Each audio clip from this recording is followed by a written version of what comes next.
Where's the sample? Volkov isn't a good man to disappoint.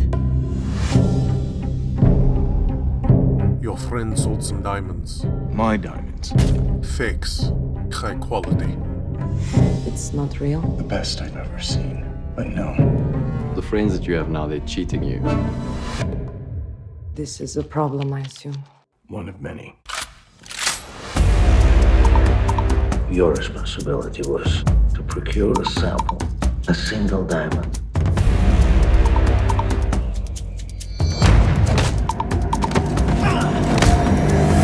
Go home now, before it's too late. You're in some sort of trouble, I think.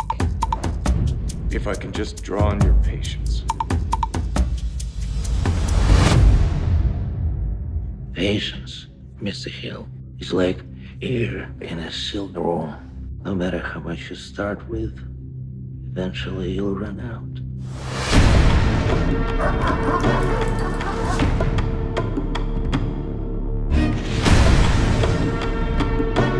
Come on in.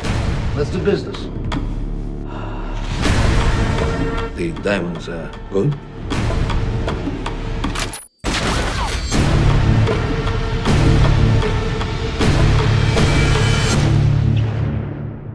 Ain't me yet.